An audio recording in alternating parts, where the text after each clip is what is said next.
Don't try to go viral. Post-COVID, what you're going to see is a lot of people continuing with online commerce, which is going to increase the demand for digital marketing, but it's also going to increase how competitive digital marketing is as well. Focus on what you're naturally better at, because that's what you'll enjoy, and just double down on be the best person at that one thing. Before we get started, make sure you subscribe to this channel, and if you're on YouTube, click the alert notification. Today, I wanted to talk to you guys about the future of digital marketing. Where's my slides? All right, as you guys can see. And the future is not what you think. But don't worry, not everything has to be grim. There is some good news as well. And I'm going to share with you guys a lot of stats and data. So we deal with companies of all different types of sizes, from large corporations like the Fortune 100, all the way to small mom and pops. And when you're dealing with companies of all sizes, and you've been doing this for roughly 16, 17 years, you start noticing trends and patterns. And what Eric and I wanted to leave you with is changes that you can implement, so that way you're going to be better prepared for the next algorithm updates, the next platform updates, so that way you can keep thriving and surviving and doing extremely well. So my Twitter handle, ignore the hashtag. I'm the co-founder of an ad agency called Neil Patel Digital. As I mentioned, work with all different types of companies, from the Facebooks of the world to the Microsofts, yada, yada, yada. Tons of quotes, testimonials. Now, the point of all that isn't to say I'm great or I'm amazing. I don't think I'm the best marketer out there. I still think I have a lot to learn and improve upon. But it's more so to show that, hey, when I'm giving data and facts, it's based on what I'm seeing, and it's not just me making stuff up. And I truly see both sides of the table.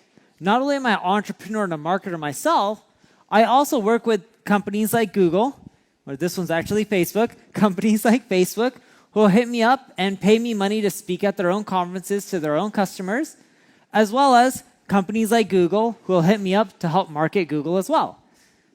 In essence, I really do see every single side of marketing. I see it from the entrepreneur side, the business owner side, the marketer side, the platform side, from the Googles, the Facebooks of the world.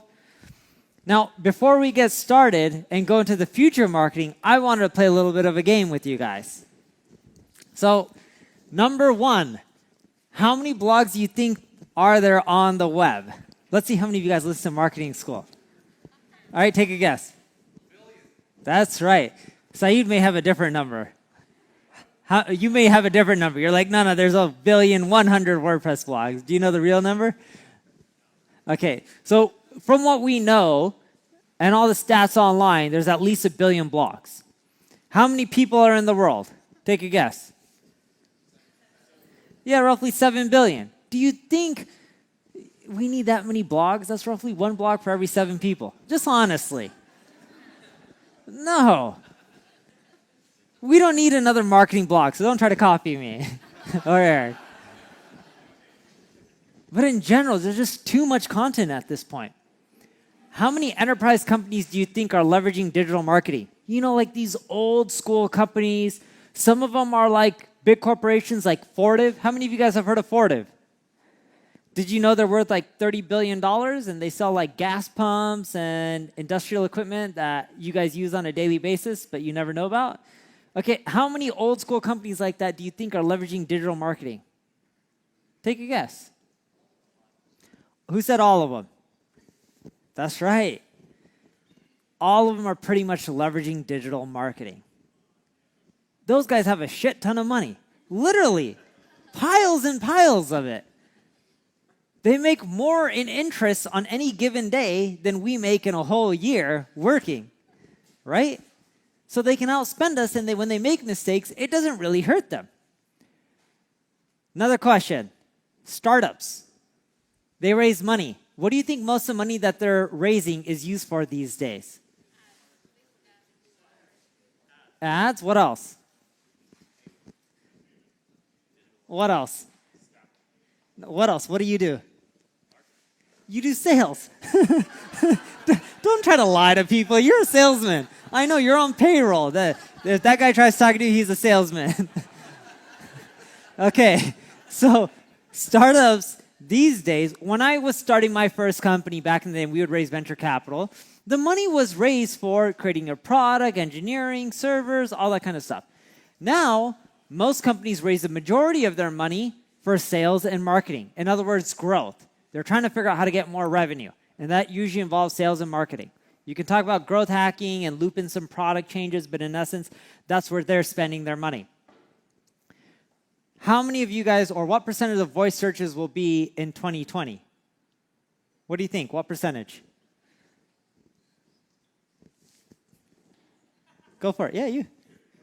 You really do listen to marketing school a lot. 50% it is. Things are changing. How are you going to monetize when someone's doing a search over a Alexa device or Google Home? How are you going to monetize that? Have you guys ever thought about that? 50%. I want that revenue from that 50%, don't you guys? So there's a lot of things that are changing, and I'm going to even go over even more. You're going to see me turning my head a lot back a bit because there's a ton of stats and data. I hope you guys don't get overwhelmed. And then we'll go into some of the things you guys can do to ensure that you continually succeed. So here's Google's revenue. 2008 was a recession. We're worried about a potential recession coming in the future. What happened to Google's revenue during the recession? It went up. What do you think is going to happen to their revenue during this recession? It's probably going to go up. They'll figure out ways to make it go up if the cost per clicks go down. You may see more paid listings on page one, right? Generally speaking, performance advertising continues to go up.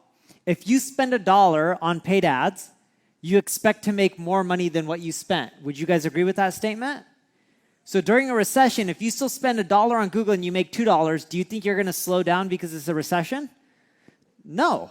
It doesn't matter if it's a recession, a bull market, a bear market. If you can spend $1 and make $2, as long as it's profitable, including all your other costs, you're going to keep spending as much money as you can. And that's what you'll see. People will start moving their traditional ad dollars more over to performance-based marketing during recessions. So let's go over what I've been learning and the future of marketing and where it's going. Fact number one, and we talk a little bit this during our podcast, marketing is going omni-channel, but I have the data to show you why, right? So I'm going to actually go over here because it's easier to see the television screen than the projector. Here's marketing spend by channel. No shocker. Which place gets the majority of the revenue? Google. Who has the largest market cap? Google. Next one, Facebook ads. Makes sense. Facebook has a huge market cap. Then you get into SEO and content marketing and social media marketing and then other. SEO, yeah, may get a lot of the clicks, but paid advertising, spend $1, make $2. You don't have to wait a long time. People keep spending. Conversion rate by channel. Google AdWords, Facebook ads, SEO content marketing, social media, other. Why does Google AdWords convert better than SEO? If you had to take a guess. People are like, oh, this is paid ads. We wouldn't trust it as much. Why do you think paid ads converts better? The what? Bottom of funnel, okay. Intent. Landing page, that's right. If you, Saeed has WP Beginner. You get a ton of visitors, millions a month. On those pages, I get millions of visitors a month. Can you just put a squeeze page and make them sign up for hosting in my plugins? You could, but your rankings would go down. If you remove the content, you just put that, it would go down. With pay-per-click, if you give them money, you can put whatever you want as long as you keep paying them. Right? SEO, you got to have content. Sure, you can get a lot of traffic, but that content, you know, if you look at auto insurance, you click on the first paid listing, it's usually type in your zip code and that's it. It doesn't even have 100 words of text on the page, including the title tag. You look at the text-based version that ranks on page one, there's like 1,000 words about auto insurance. Facebook ads, intent isn't there. You can still convert them. Cost per clicks are a lot less. And if you can still convince them to convert, you just got to get more clicks. SEO, as we already mentioned. Social media, you guys already know that one. Other, we'll go into other a bit later. Average number of social shares per post. It's been continually declining. What do you think is going to happen in the future? You think it's going to go back up? Nope. If you want to go back up, what are you going to have to give Facebook? Money. That's the reality of it. And I'm not here to say Facebook sucks. It's a great platform and channel for marketers. You can also start getting creative and leverage like Messenger chat and all this stuff helps as well that Larry talked about earlier. But in general, social shares are declining. That's just the stats. Now here's where people are publishing content. It used to just be where it would be on their own blog. But now everyone's leveraging Medium, Tumblr, Facebook, YouTube, LinkedIn, Twitter. Google doesn't penalize for duplicate content. You release content once, publish it everywhere. You release one video, take that same video, re-upload it to Facebook, re-upload it to LinkedIn, re-upload it to Pinterest. Actually, I don't think Pinterest takes videos. But everywhere else that takes videos, upload it. Get that traffic. What do you have to lose? What percent of organic search traffic goes to your blog? You see a trend here? Not only are people continuing to blog, but those pages give information. They don't necessarily sell products or service. And this isn't Google's fault for doing this. There's nothing wrong with what they're doing. This is the trend. Their trends, the way they adapt Google is based off of usage of you and I searching. So if we all search for something and we want to read the informational articles, what do you think they're going to show more of? Informational-based articles. And that's what they're doing, right? What portion of your customers first found you through your blog? It's increasing. Why? Because blogs are ranking better. That's what people want to see. So if you're not blogging, whether you like it or not, you're not going to end up generating all those extra conversions. In Google Analytics, there's this report called Assisted Conversions. Are you guys familiar with this report? Raise your hand if you are. Assisted Conversions will tell you things like, are people reading your blog and then eventually converting? This is really important because this will help you put an ROI to some of these other channels. What has led to your biggest traffic gains? Shockingly, translations. Most people don't know this. Number 2, updating content. That works better than creating more content. Again, billion plus blogs. We don't need more content. We need the stale content that's outdated to be re-updated. Remember Saeed talked about, hey, when I create 3 pieces of content a week on one of these sites, I'm not really releasing 3 pieces of content. One of them is an updated article. Why? Because if you don't keep updating, you're not going to keep maintaining your rankings. It's no longer you create a blog and you just get the traffic. It's now you create a blog, you promote it, you get the traffic. If you don't constantly update, remarket that content, you're going to lose that traction and someone else is going to take your spot. So if you look at this, translations has the biggest opportunity because the United States is competitive. Brazil, all these other countries like India, they're up and coming. There is money there. And if you translate your content into their local dialects, you can do extremely well because there's not that much competition. Google needs content within those regions. You'll dominate fast. You'll maintain for at least a bit longer in the short run. And you can generate revenue as well. When people talk to me, they're like, Neil, in India, why would we go after that market? There's barely any money. Do you think Walmart would pay like 15 or 17 or whatever billion dollars for Flipkart if there wasn't money in India? Do you think Airbnb would be doing investments there? Do you think Microsoft and Amazon and Adobe and all these companies would be investing billions of dollars? No. So you got to get on these regions fast. That is a big future. If you translate your content, you can find a lot of these people from Upwork. You can do really well. So what channel provides the biggest ROI for companies? Can you guys take a guess on this? Out of all the survey data, there was one channel that provided the biggest ROI, and it was lumped into other. If you guys had to guess what this channel was, what would you think it is? Instagram, email, what else? Conversion rate optimization. It's the least sexiest channel out there. From every company we interviewed and surveyed, and we surveyed hundreds of these companies, and some of these guys are doing like millions and millions and millions of dollars a month in profit, if not billions, some of them. Conversion optimization out of all the marketing channels provided the biggest ROI, but the smallest investment by far. If you can boost your conversion rates by double, what does that mean to your paid advertising or your SEO or your content marketing? You can spend more. these channels will become more expensive. Whether you like it or not, paid ads will keep going up. Whether you like it or not, you're going to keep doing it because it makes you more money. If you don't optimize for conversions, you're going to get slaughtered by all the competitors. And there's a huge trend in digital marketing right now where a ton of companies are finally starting to spend time in A/B testing, personalization, and all this other stuff that very few people talk about. And I know this because if I release a blog post on A/B testing or personalization, no one wants to read it. If I release another article on how to get more traffic, everyone's like, yeah, show me this.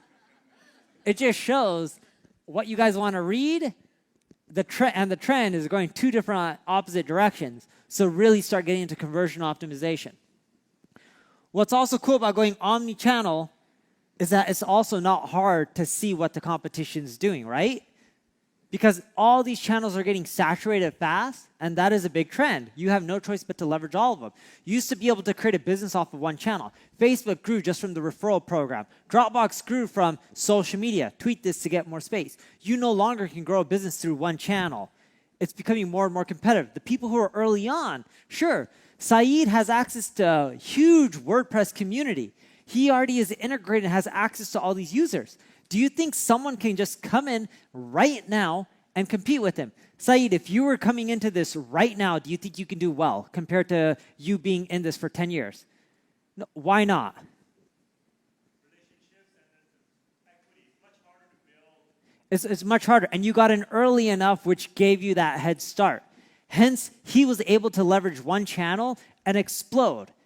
Now, even Saeed, even though he's done really well, he's still expanding into other channels and platforms because that's how you continually grow. But you can use tools like the SEM rushes. See, I won't get complaints. I'm not just promoting my own tools.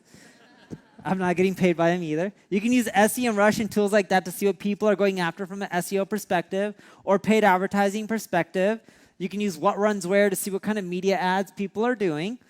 You can use BuiltWith to see what technologies people are using so that way you know someone's doing A/B testing and stuff. You can use like Ahrefs to see links to your competition, see if you can get them to link to you. You can use Wayback Machine to see if, hey, someone's doing A/B testing. Very few people do this. I don't know why. Use Wayback Machine.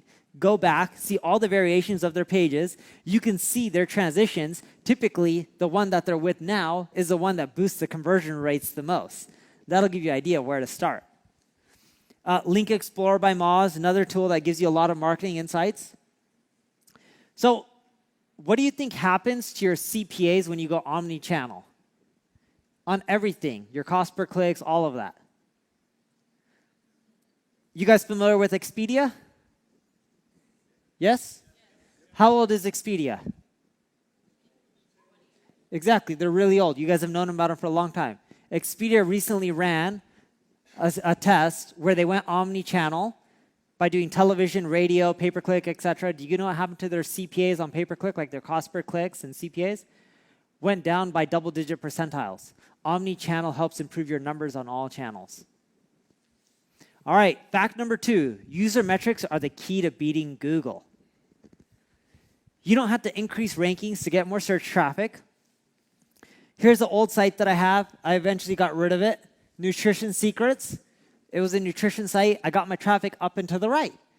And yeah, there's writing content and building links and all that kind of stuff. But the real way we grew Nutrition Secrets, we did something really manual. At that time, there was no software that could do this. Now there is, and I'll tell you about the software in a bit. I don't have a screenshot. But you go into Google Search Console. I still like the old version. I don't know why. You know, you click CTR impressions. You see the pages that are getting the traffic. And then from there, you look at which you click into the page that has a low CTR. You look at the keywords, the ones that are driving a lot of impressions but low clicks, and then you're like, all right, I need to adjust my page with these keywords so I can get more clicks. Simple concept. You look for keywords that have less than a 5% click rate, look for pages that have less than a 4% CTR rate, and make sure the keywords that you want to rank for are in your title tag and within your content and meta descriptions. Once you make that change, you submit to Google, and they recrawl it. And here are some keywords that help skyrocket CTR that we've tested. How-tos, list number results, free, you, tips, great, tricks, best, why, blog posts. You guys get the gist. These have all worked really well from everything we've tested. And as you submit it back to Google, and you fetch, and you submit the URL, click submit to their index, and boom, you're in. You say you're not a robot, and you give it 30 days and you see results. We used to do all this manually. That's how we grew our traffic. It's one of the best ways because Google is looking for user signals. Everyone focuses on links, but not enough of this. If you don't want to do it manually like how I used to do it, there's a tool called ClickFlow. You can harass someone on the single grain team. They can probably tell you about it. Sorry, single grain team.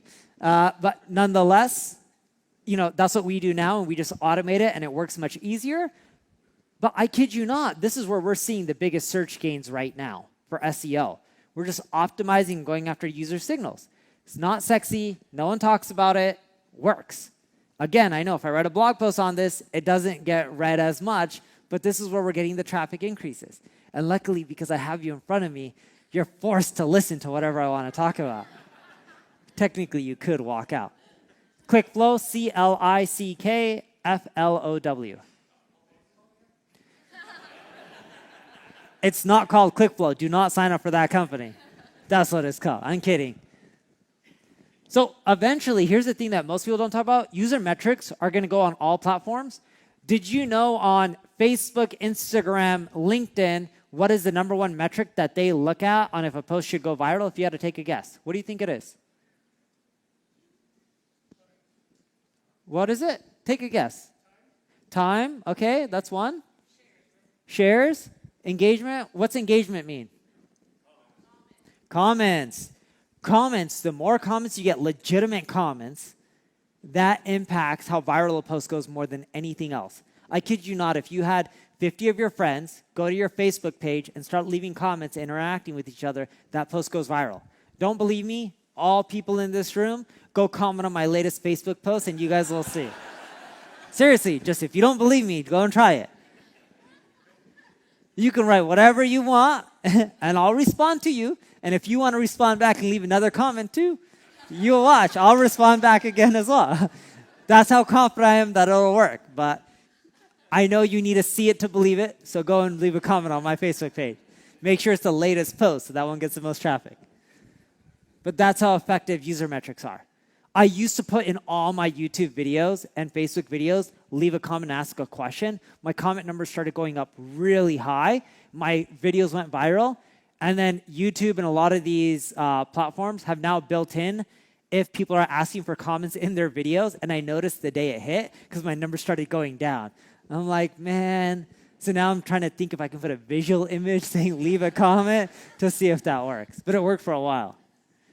Fact number 3, you got to focus on branding. Brands are the future. You need to build a brand. Now, this is a quote from Eric Schmidt, the ex-CEO of Google. Brands are the solution, not the problem. Brands are how you sort out the cesspool. The best part is, Eric and I say this quote on our podcast so often, we never get the quote right, and we always butcher it, but now we have the real one right in front of us. So, you know what Google is doing to help try to solve fake news and figure out which sites to rank higher? What do you think they're looking at? Brand signals, that's right. What do you think Facebook's doing to try to combat fake news? What do you think they're trying to promote? What type of pages and content versus others? Brands, that's right. If you have a bigger brand, you're going to do well. You don't have to build a Coca-Cola, but if you build a brand within your niche and you're the leading player, your content within that space is going to go more viral than the others. And the Expedia example. We all know about Expedia. Expedia owns a lot of properties. Hotels.com. They used to own Trivago, TripAdvisor, all these other properties. They still own a lot. That Gnome one, I don't even know what that one's called. I think Orbitz or something like that. Or Travelocity, or I don't know. They just have too many properties. So with Expedia, even though people knew their properties, when they started running TV, more digital campaigns, more pay-per-click, all their costs to acquire from all the channels went down because people had their brand top of mind. It wasn't that they didn't know who Expedia was. It was, oh, Expedia, I forgot about that company. We forget about every single company. Remember how Uber was a talked about company back in the day? And now, not so much, other than Uber went public. Their stock didn't do as well as they would like. Dropbox, such an amazing company. This company is revolutionary, yada, yada, yada. Now, oh yeah, it's another publicly traded company. I can just upload my information on my iCloud. I can upload it on my G Drive. I can still use Dropbox, but I got all these other things as well. We all have patterns of what's in and out. It doesn't matter if you've built a big company, you still need to be top of mind, so you want to keep pushing your brand. The key to building a brand, whether it's a personal or corporate one, is a rule of 7. How many times can people see you? Are you continually doing email marketing to get people back to your site? Are you doing push notifications? Are you doing things like messenger bots? All these things will help you get people back to your site so much more often. You can build a good brand. How many of you guys get 100,000 visitors a month to your site? How many get more than that? Raise your hand. How many get less than that? Raise your hand. I just want to see if you guys are lazy or not, or tired, or I suck as a speaker. Okay, so majority raise your hand. I focused on doing an omni-channel approach, putting content everywhere. I get over 100,000 visitors a month from people typing in Neil Patel. I'm not saying I'm good at building a brand. I think I'm not that great. There's way better people like Gary Vee, Tony Robbins, etc. And I'm more of an introvert, as Eric knows. I've known him for a long time. I stay inside my house. I watch Netflix a lot. Bad Bloods is amazing if any of you guys haven't watched that. And, I'm waiting for season 3, though. And Sneaky Pete, by the way, on Amazon. That was amazing. In 2 weekends, I watched all 3 seasons. And I work while I am on or watching TV. Like, that's how I work. I don't go to the office. I sit on my bed, and my team will tell you, they'll FaceTime me, like we'll be on a client call, and I'll be in my bed talking to the client over Zoom while I work, because that's how I get the most done. But the way I built a brand is the rule of 7. You keep getting people back. Now, over a year ago, Eric mentioned this, I acquired a company called Ubersuggest. And that guy was from Italy. And I paid, I think, around 120 grand for it. He built a better brand than me, and he didn't do anything that I did. I think he's smarter than I am. And what I did is I just leveraged what he did, and I put it on steroids by just going to the nth degree, being like, let me just update your tool and give away more for free. I now get 3 times the brand queries, over 300,000 visitors a month from people looking for Ubersuggest than I do from people looking for Neil Patel. Those brand queries help skyrocket your rankings. You got to build a brand. Every time I grow my brand queries, I notice that my rankings for all my terms, like online marketing, pop up on the top of page 1. It's not that I try to build more links or any of that. It's I focus on brand queries. It's that powerful.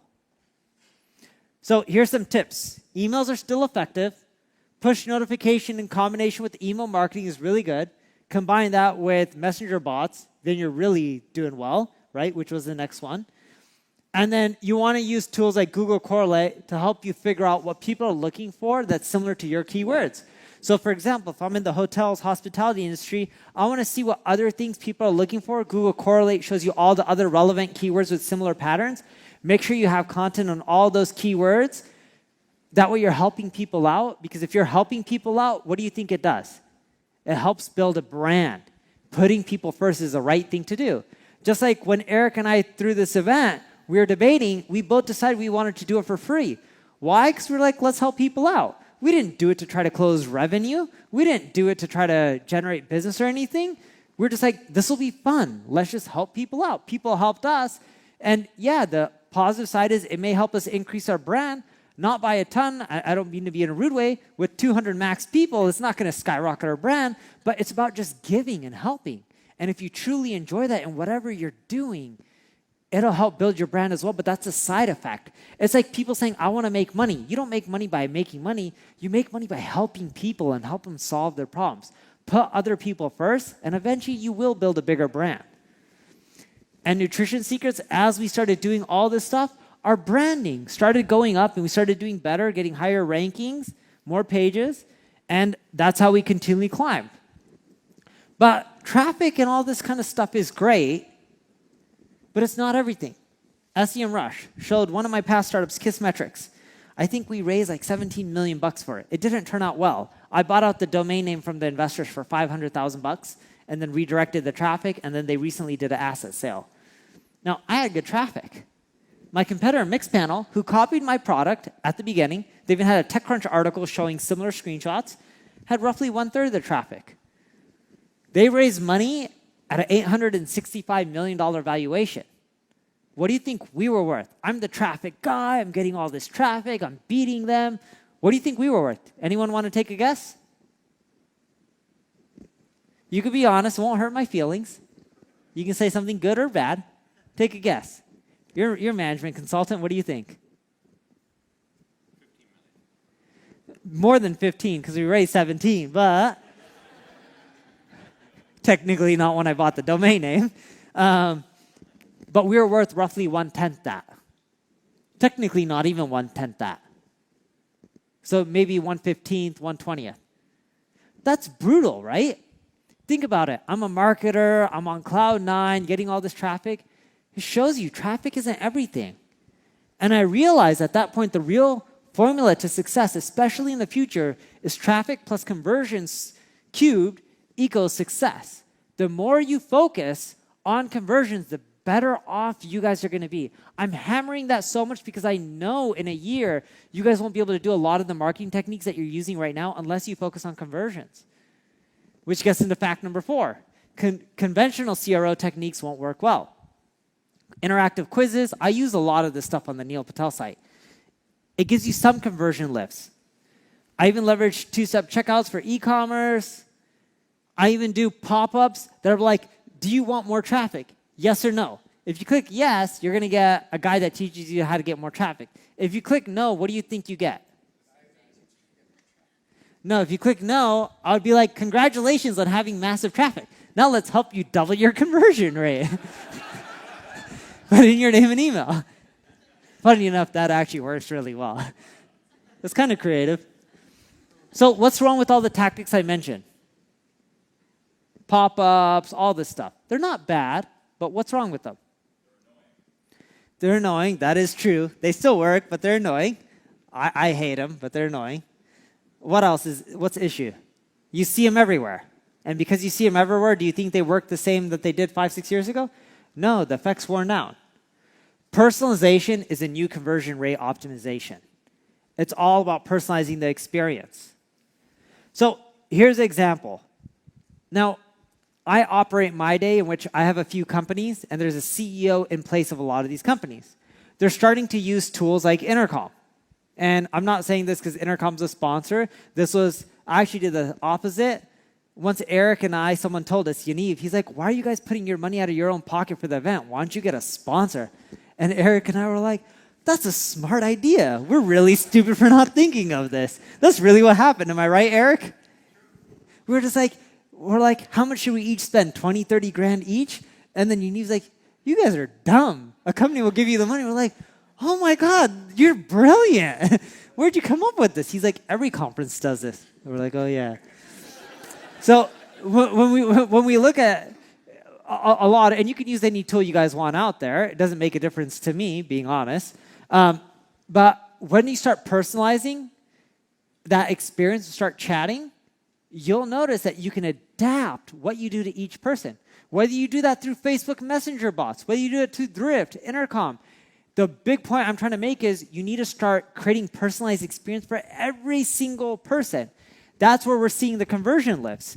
Because then you're getting data on everyone, and you're seeing the lead type, the quality, what they even thought about your conversation. If they rated that it's an amazing conversation, do you think you have a higher chance of converting that person? Of course. If they start asking you through chat about pricing and how they sign up, you can tailor your messaging and your content totally different than if they asked you, how do I use your product? That would be more support. Or why should I buy you or use you over the competition? You need to personalize everything. Chat is now responsible for 28% of our sales. Yaniv from Nextiva, I believe his chat is responsible for roughly 1/3 of his sales. 1/3. We're even seeing it help with e-commerce. You guys need to start using it. But don't just rely on things like Intercom for chat. You need to go above and beyond that. You need to start leveraging product tours. And I know this whole, stigma out there like, oh, product tools are only for SaaS companies and when people log in. I'm going to show you something different. Here's Google. What do you think is on the right there? That's a functionality of a product tour. Them trying to get you into more features, more reports, more sections of Google's products and platforms. Here's something within their Gmail app. Did you know you can also schedule a send notification? That actually happened on my phone. My designer, I'm like, ooh, design this, make this look pretty. He gave me one with the ghetto iPhone because he's like, you're too cheap to get a real iPhone. I still have an old school iPhone. I'm looking in my pocket. I still have like a really old iPhone. So he's like, you get the design of an old iPhone until you upgrade. So I was like, okay. I don't want to spend the money. But even them, they're doing product-related stuff. So check this out. This is animated on a checkout page. Check this. You see that moving part on the animation? That's examples of how you can use product tours on things like checkout pages and lead forms. Isn't that slick? No? The conversion rates go through the roof. When we started doing all this and started testing this, conversions lifted by 13%. So you start combining all these little things. You're not going to get one thing that grows your sales by 50%. But you start combining all these little things. What do you think this allows you to do? Spend more on paid ads as Google increases their prices, as Facebook increases their prices. And they're not increasing it for the sake of it. They're increasing it because more people are jumping on and you're competing with more people. It's supply and demand. Fact number 5, to win, you'll have to think like a winner. What do these people have in common? Michael Jordan, Mark Zuckerberg, Michael Phelps, other than their names start with the M. Yes, they all want to win. They actually all have won. 2 of them are billionaires.